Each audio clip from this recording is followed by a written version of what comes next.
When the clock strikes 3:30.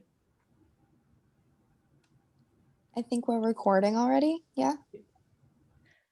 Okay, so here we are. Thank you so much, Serena and Irving, for being together with me on Stories Worth Telling. And today is another amazing day, and so glad to get some stories. There's nothing I like more than a good story.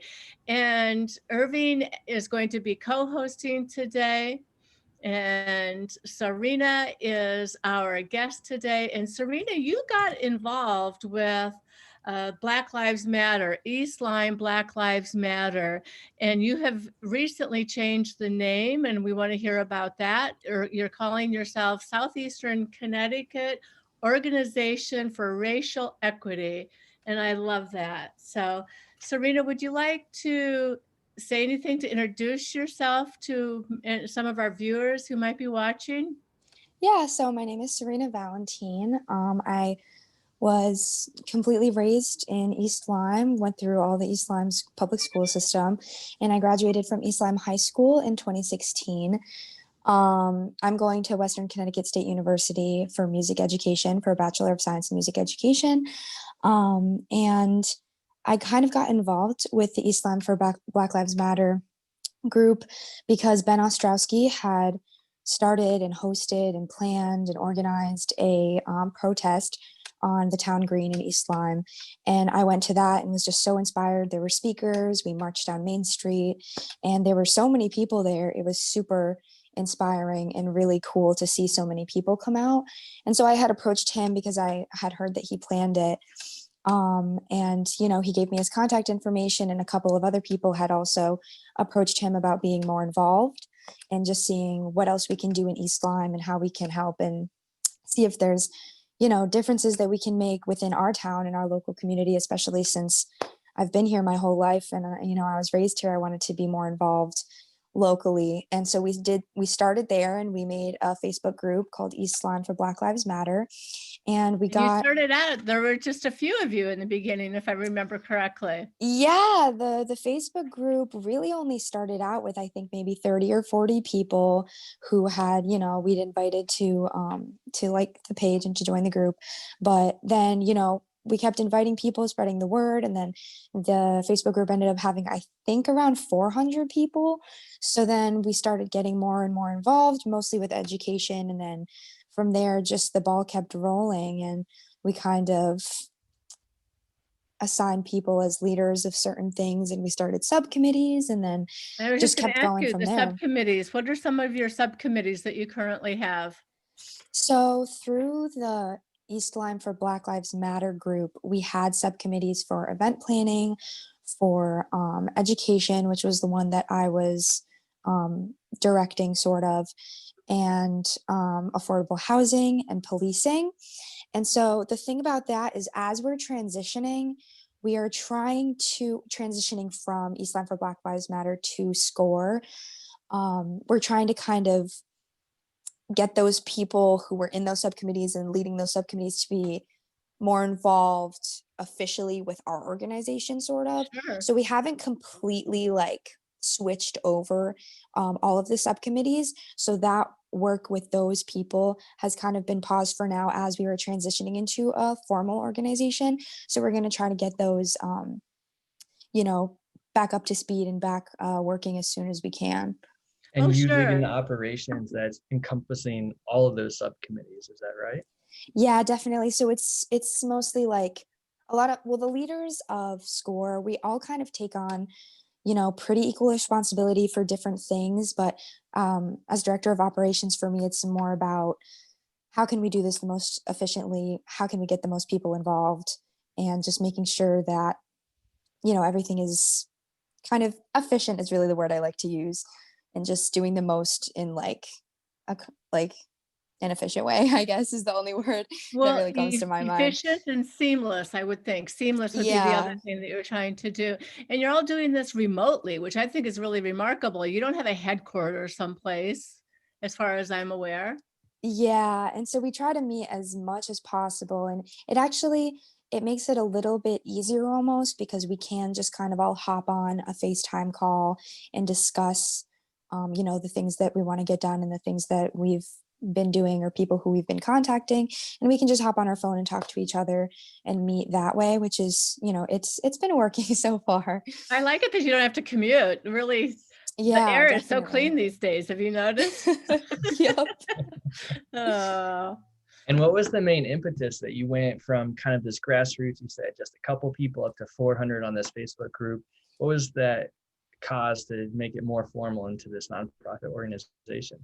So, through East Lyme for Black Lives Matter and through like my subcommittee mostly, we were focusing a lot on education, because Nikki Padilla, who's the director of programming, she is an educator, and I'm going to school for education. Annalise, who is another admin, and Ben and I all graduated from the East Lyme public school system. So we had a very, personal attachment to that kind of cause.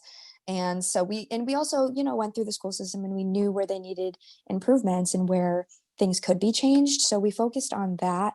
And so through that, we ended up going to Board of Education meetings. We started off just doing public comment, and then we ended up on the agenda as an official item so that we could speak and engage with the members of the Board of Education here in East Lyme. And then something that happened sort of that kind of made us want to be more official was that we were taking on a lot. We were talking to the superintendent, and we were trying to, get policy change and get more training for the teachers and stuff like that. So we had a parent come on who saw that East Lyme for Black Lives Matter was on the agenda for the Board of Education meeting. And that parent was really concerned about, who we were and if we were qualified really to be, advising the Board of Education and kind of meeting with them, and where we came from and like why we were even at this Board of Education meeting sort of. And Well, so we and then kind of, if I could just interrupt for a second, I'm thinking that maybe she looked up Black Lives Matter and realized that it's an older group, and some of the things that they were espousing to weren't necessarily the kinds of things that you were thinking or wanting to put into place. Am I correct on that? yeah, so I think she was really connected to the Black Lives Matter organization, that has the website specifically for that group. But for us, it was more just about the movement in general, Mhm. and just, support of the fact that Black Lives Matter and not really tied to that specific organization. So I think the confusion there and kind of the pushback encouraged us to be more official and not just a Facebook group of citizens from East Lyme who want to be more involved, but something that was officially a nonprofit that had a bank account, especially when we started fundraising, because we did host a couple of events that got a good amount of attention. And the money from there is going into a scholarship fund for a person of color at East Lyme. And so we had all of that going on. And so it just all kind of made sense for us to be more official so that we could be, I guess, not only taken more seriously, but also just more organized too. Well, I think sometimes that pushback at the time you're like, oh, and you think, how can they be pushing me back? But at the end, it actually makes you stronger and more organized and more maybe determined a little bit for really advocating for what you think you should be doing. So kudos Yeah, to you guys definitely. for kind of stepping up your game, I guess, and responding to that little bit of pushback and doing it so well, seamless. And again, Thank efficiently you. and seamlessly. So kudos to you again. Thank you. And Serena, you didn't graduate that long ago, if I remember correctly. I graduated from East Lyme High School in 2016. So Okay, only and about 4 years yeah, so ago. 4 Yeah. years ago, and so, that's not very long ago, and I know both of my kids went to East Lyme High School, and so I don't know if you wanna share any of your personal experiences, if that would be something that you would want to do? Yeah, definitely. So, I guess I could start out by talking about like my personal experience. And so my dad was born in Puerto Rico, and he came here when he was young. And my mom was born in Liberia, actually, but she's Lebanese, and her whole family is from Lebanon as well. And so my mom speaks Arabic, my dad speaks Spanish, and I have a lot of just different and like exciting cultural experiences that I've had throughout my entire life, which is super cool. And a lot of people don't experience that, especially with bilingual parents. But going through the East Lyme public school system and having kind of the majority of the population be white, it was sort of like they didn't encourage really talking about diversity. It wasn't like me personally, I felt discriminated against necessarily, but I sort of stopped identifying with that part of myself because no one was really asking me about it or like, encouraging talking about what makes us different. They just kind of treated everyone equally, which kind of is the toxic colorblind thing that people say not to do. Because I know that people had been trying to say, oh, I'm colorblind, like I don't see race as something that was supposed to be encouraging anti-racism, when in reality, we should be embracing each other's differences and learning about them and asking about them, and especially acknowledging those differences and how it creates struggles for different people, because not everyone is the same and not everyone is treated equally because of that. So I think that was a huge thing throughout my school experience. There was just kind of, the more I went through it, the more I kind of realized that I just wanted to blend in and just act like I wasn't different from anybody else. So I didn't really identify or talk about the different cultural experiences that I had, the different food that I ate, the different languages that I heard, and the just things that I experienced in my family, because it seemed like people weren't asking about it. Like diversity wasn't an important topic to really be discussed, which I think contributes to the stereotypes and the racism that would kind of be part of the social community, like just the atmosphere, I guess, of the school, because people weren't being educated about different cultures. They were just kind of taught one thing about one specific group of people, and then that lack of knowledge about other diverse communities kind of created an ignorance that would sometimes cause even accidental microaggressions or something like that. Exactly. And I'm thinking that you could have been teaching some of those classes as far as different cultures and different things about Puerto Rico or Lebanese, the Lebanese culture, and some of those foods are so yummy, right? Oh yeah, yes, definitely. That's one of my favorite parts about being Lebanese is the food. Was there anything you did at the school for International Week or sharing different cultures or anything along those lines? No, because it wasn't, I think they focused more on like the language classes that the students in the language classes to participate in those, or the people who had been part of maybe an exchange program that they had at the school. And that was, that might have been partly my fault too, because throughout my school experience, I just kind of stopped identifying with that part of myself because I kind of just wanted to blend in with everyone else. So I didn't really come out and be like, I have these different experiences and I want to talk about them and I want to share, because I kind of just, people weren't asking. So I stopped trying to. And I wouldn't take that on yourself, Serena. I would say that since you weren't encouraged, you kind of got the undertow of it all and decided that it really wasn't something that you should share. And you were smart enough and intuitive enough or sensitive enough that you could pick up on that and knew that that would be something that you would just say, it's probably not going to be highly revered or accepted, and who wants to be different? When I was little, I had bright red hair and people were like, oh, look, that red hair. So it's just like, I totally get that. So Yeah, no, definitely. yeah. But now But you that's can. why, Yeah. yeah, definitely. And that's why I think it's so important, because I want to encourage students and young people to acknowledge their differences and talk about them and educate, other people. And it's even more important in a community that is, the majority white people, to emphasize those differences and to educate people about them, because, racism isn't a Black people problem or a minority people problem. Like it's an everyone problem. It's a white people problem too, because Right. everyone has to be educated about it and everyone has to be working together to fix it. So Right. especially in those communities.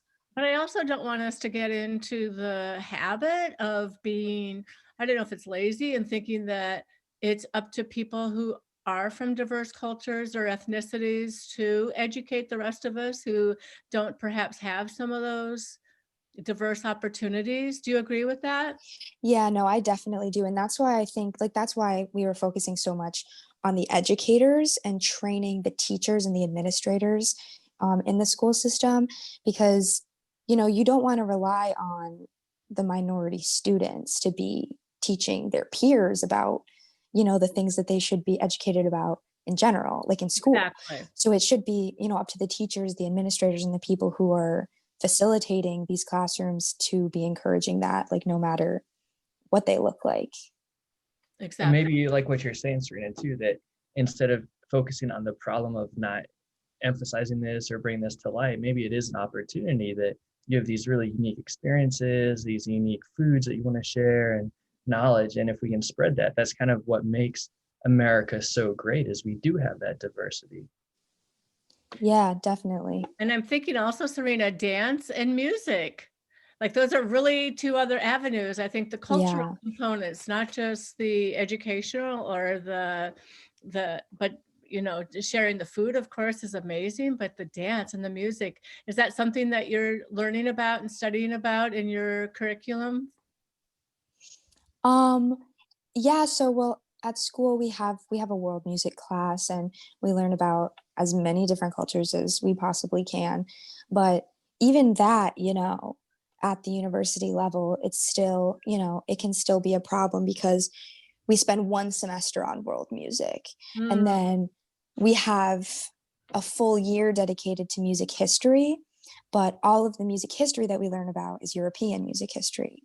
So it's kind of it's kind of hard too, because they do try with the world music class and things like that, but it can always be expanded because music history doesn't just age back to the European composers, of the course. white male composers who were making music at that time. Exactly. Mhm. So perhaps we should jump into some of the accomplishments that have taken place with your organization. So, as far as East Lyme for Black Lives Matter goes, we did a really cool thing where we made a Google Doc um, of just all of these proposals that we had, because we were focusing more on the education side. All of these proposals that we had for the Board of Education and for this building level of all of the schools in East Lyme, kind of just so many different things with policy change, trying to get anti-discrimination to be written into the handbook more, more obviously, and, encouraged.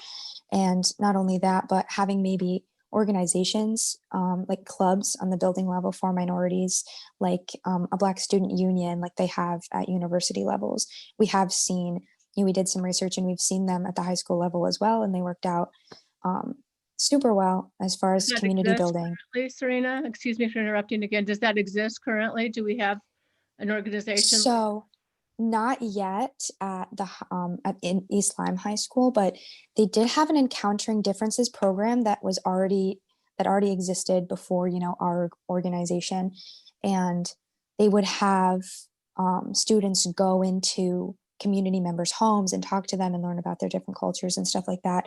So I think what they're doing now is trying to expand upon that program and make it more, first of all, COVID friendly, and also just more extensive, try to make it more of a club that involves more people instead of just a select group of students who can have those experiences. So I think they are trying to form a bigger group of students for that club. But another thing that's happening with the Board of Ed, or well, with the education in general and the public schools for East Lyme, is they formed an equity and inclusion committee that meets once a month. I'm on that, and Esteban is on that as well. And they meet once a month to discuss how at each building level, elementary, middle school, and high school, they can not only work more diversity into the curriculum, but socially, making clubs, having certain books be in the library that the kids can read, even on the elementary level, especially then, and introducing it in more of a, an age-friendly type of way.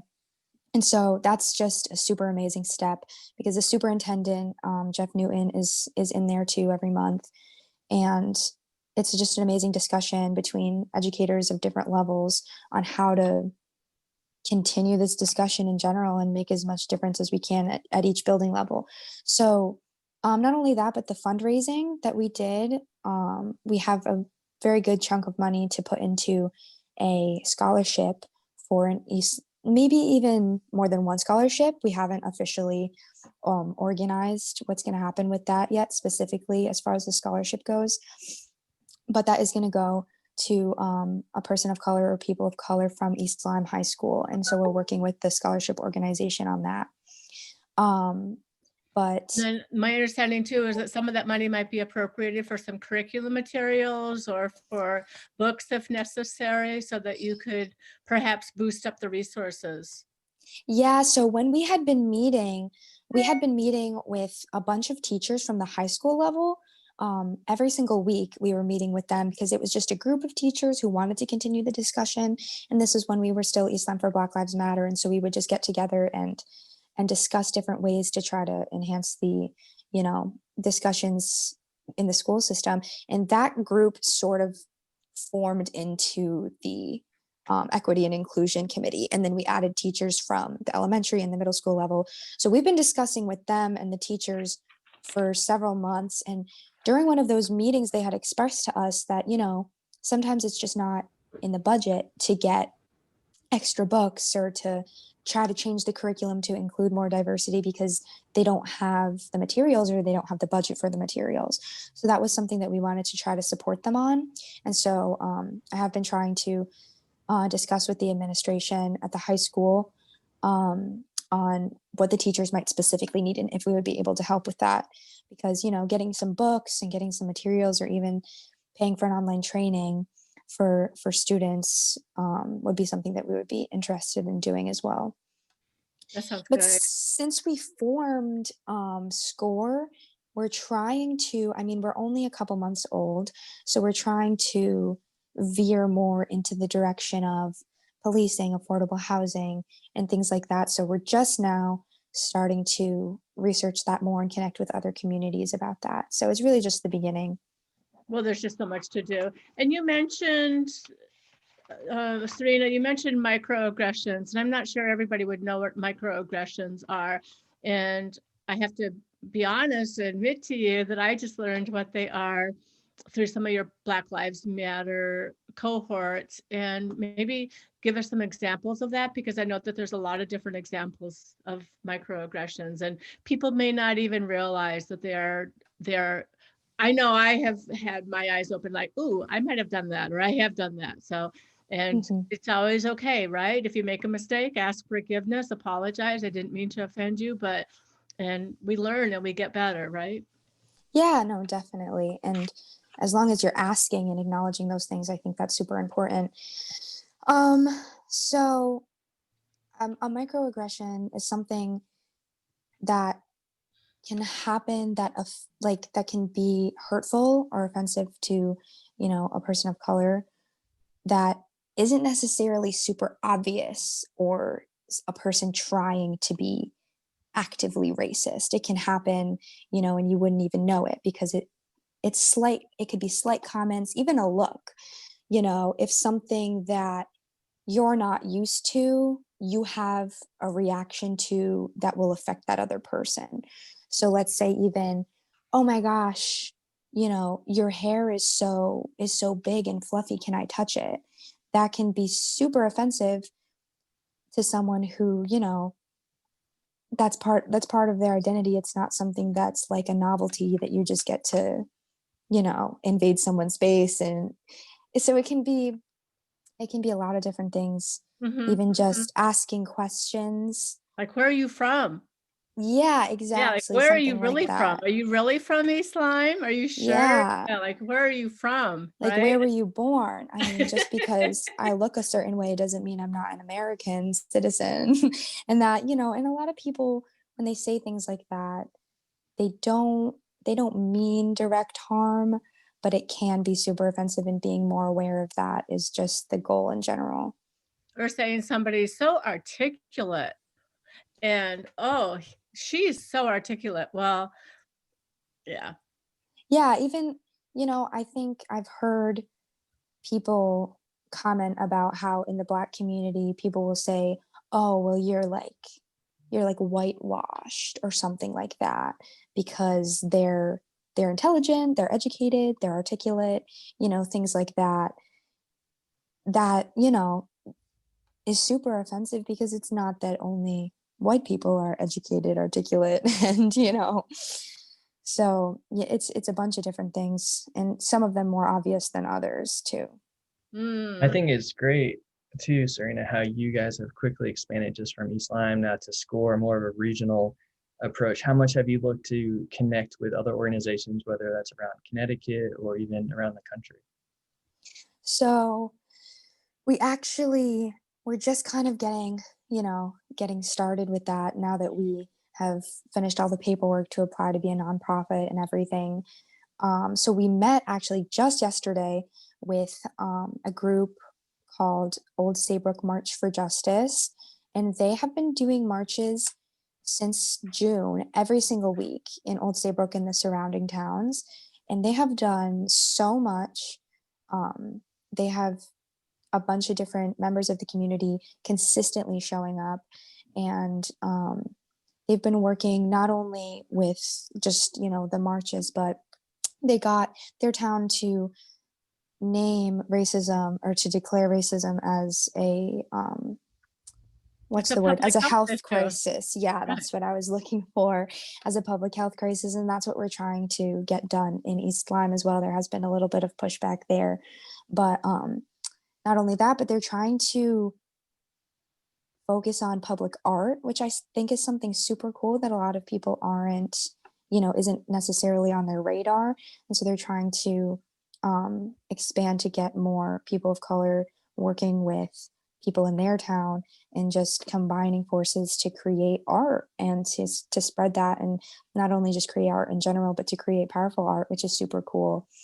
And just so many different things they've done, and they're trying to work with climate and sustainability organizations, and as well as education. And we're gonna connect with them, and we're gonna try to work together as much as we can, because they've developed such a large community of people, which is super cool, and we're gonna try to work with them as much as possible. That's wonderful. And I'm just thinking too, one thing that I learned in the process of doing some bias training myself is analyzing who do I think of when I think of perhaps a scientist, and who comes to your mind, right? Maybe it's Madame Curie, but Dr. Fauci has even I don't know her name and I apologize for that, a Black woman who is one of the frontier workers in the scientific discovery of COVID vaccine. So, we have some great examples of that are current. It's a woman, and she's a person of color, and we need to Mhm. applaud and let people know more and more about those kinds of things that are going on, so that we do have good, sustainable role models for our youth, Yeah, definitely. And it's male been or female, Black or, whichever, on the spectrum you are for your skin tone.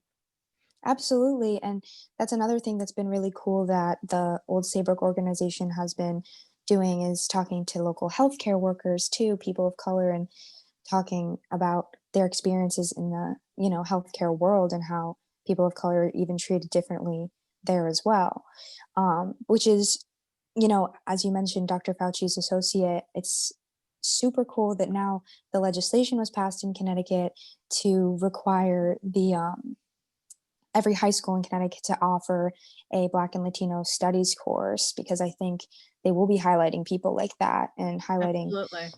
the And it can't just be a month, pioneers. it's my opinion. It can't just be January for Yeah, people for Black history, and it can't just be, I think it's November for Native American. We need to continually have these names and our heroes and our role models for diverse communities put up there, so that we all have people that we can aspire to. absolutely, which is why that course is so exciting. And East Lyme too, I hear is pushing to make that course mandatory, because it is required for them to offer it, but it's not a mandatory course that every high school student has to go through. It's just an elective as of next year, I think. But they're trying to push for that to be mandatory, which would be so cool, especially, you know, me being half Puerto Rican and really going through the entire school system with pretty much almost never hearing about Puerto Rico in my studies ever. You know, and it is part of America, and it's something that a lot of people don't know anything about. So that's super exciting as well. Well, we just have a couple of minutes left. Irving, do you have a question or two that you want to get from Serena before we close and thank her so much for being with us? Yeah, of course. One more question I had is just if there's people out in the community now who are kind of interested and see all the progress you guys have made up until now, how can they become involved? How can they support? Yeah, so just I think the easiest way would be like our Facebook page, Southeastern Connecticut Organization for Racial Equity. If you like our Facebook page, I think our contact information is on there, but we have an official email now for SCORE. So it's SECT, the number 4, racial equity @gmail.com. And so if you want to talk to us directly, definitely shoot us an email. But liking our Facebook page is probably the easiest way because we post updates on there. And if there's ever something that we want to engage the community with, particularly a petition or writing letters or just hearing from the community, which we're going to be doing a lot more, then we'll be posting on there. So I think that's probably the easiest way. And we'll have a website up soon. Yeah. What I learned when I was running for state representative is like and share. It's not enough just to like it. And if you can comment and share, that's just like the trifecta, right? Like, yep, definitely. All 3 of those things are amazing. Yeah, so definitely share it around if you can. Absolutely. Anything else that you would like to last minute? Nothing really from this end. Just okay, great. Please let us know if you want to get more involved, and we would love to talk to anybody who has any ideas for us. Are these closed groups, like the group that you have at the high school? Is that a closed group, or is that something that we can be involved with? How does that work? The Equity and Inclusion Committee. Correct. That is a closed group, but so there's some closed groups and there's some open groups. So the committee specifically for the East Lyme Public Schools is a closed committee, but the Facebook group that we had started with and the Facebook page that we have now are completely open. You know, anybody can share and join those. Perfect. Okay. And you are looking to get your 501c3 nonprofit status. And I heard that you started that in October, and that can take 3 to 6 months. So I know that's a lot of work. So again, kudos to you for all of this hard work. And I'm looking forward to having other members of your team on our Stories Worth Sharing. That would be awesome. Thank you so much. Thank you so much. Thank you for being such a beautiful guest. Of course. Thank you. Thank you. Bye.